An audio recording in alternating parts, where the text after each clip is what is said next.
And this is it, mga kumahal kong tigang, the moment of truth. Huhusgahan na natin kung ano ang lasa nitong ating nilutong laing 1 month ago na pinainit natin ngayon. O, kakain tayo ngayon. Halika, kumain tayo. Ako, napadami na ako yung kanin nito. O, Mariose. Siya. Ito, kasi tayo ngayon ay namamahaw.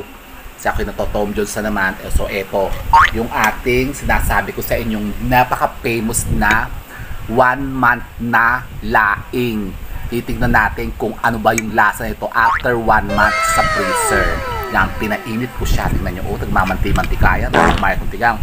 Ang lawak lang po nito ay dilis at saka sili. Talaga ba? O, try natin. Nakos Mariose. Nako po, may sili pa, sili. Naku, tikman natin. Ito na, hamak-mahal ko tigang. The moment of truth. Nakos Mariose. Ano kaya? Ako mategoers dito Isang buwan na po ito. Isang buwan kalahati. Hindi exact. Naku po. Ang sarap yung ganun pa rin ang lasa niya. Naku, nasa yung sili. May sili ba? Sarap. Ang hang. Ang hang. Ang hang. Yun, mga sili, Yan, Ano? Sudong laeng na isang buwan kalahati na. Siligaya, nangiingin. Ang sarap. Makamain kong tigang. Pwede pa. Alam ko ng teknik kung paano pasarapin ang laing na aabot ng isang buwan at kalahati na nasa freezer. Tapos pwede palang gawin siyang pag-business. The same pa rin. Sarap.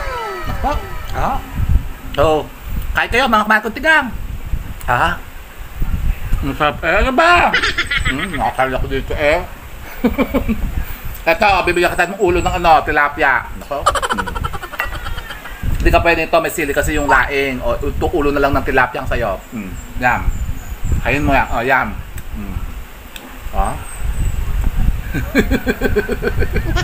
So, ayan, meron tayong kaulam din dito na ulo ng tilapia. Sarap.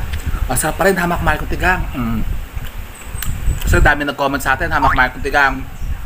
Sa post natin kung tinatanong ko kung okay pa ba ito nakainin, sabi wag na daw kasi 3 days lang daw po ang laing sa rep, tapos baka sira na daw. Sabi ko hindi, ito po 1 month and a half na siya sa rep. Yung texture niya talagang matas kong lawal ko sarap. Sarap makumain kong tigang. Kaya kayo ay mamaya i-update ko kayo kung kukulo ang sikmura ko. Yun lang, baka nga. Pero wag naman kung kumain kong tigang. Sarap sarap niya ang sarap rin niya. Pero ko konti lang naman yan na naman na natira yan. Yung pagkakaluto kasi ano na siya, talagang overcook na, yung parang naglalatik-latik na yung langis, yung nyog, yung parang style nung